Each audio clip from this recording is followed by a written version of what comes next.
తెలియజేస్తూ ఇక్కడ ఉన్న సాయి కుటుంబ సభ్యులందరికీ సాయిరాం. నా పేరు నిశ్చల్. నేను వైష్ణవ వీధి బాల్ వికాస్ గ్రూప్ 1 చదువుతున్నాను.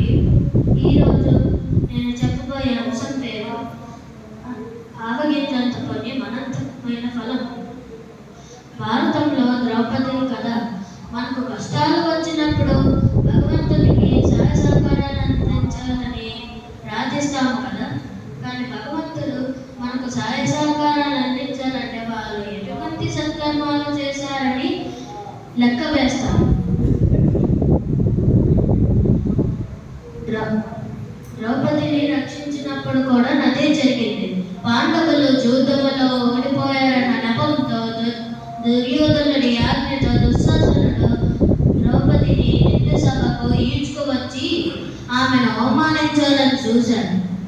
ఆమె నిస్సహాయంగా, హే కృష్ణ, ఓ వైకుంఠవాస, ద్వారకనిలయ మొరపెట్టుకుంది. ఓ హృదయవాస, నన్ను కాపాడలేవా అని మొరపెట్టుకోగానే అంతులేని ప్రశ్నలు వచ్చాయి. ద్రౌపది సంరక్షణ చేసింది. ఆ బలమనిచ్చే ముందు ఈమె ఏ సత్కార్యం చేసింది అని క్షణకాలం ఆలోచించాడు. అదే అప్పుడు ఆయన మధ్యలో ఒక మకర సంక్రాంతి నాటి సంఘటన మెదిలింది. అదేమిటంటే, ఆ రోజున కృష్ణుడు తల్లిదండ్రులతో, పట్టు మహిషులతో, బంధుజనాలతో ఆనందంగా నిండు భోజనాలరించి చెరుకు కోసుకుపోయి తినబోయాడు.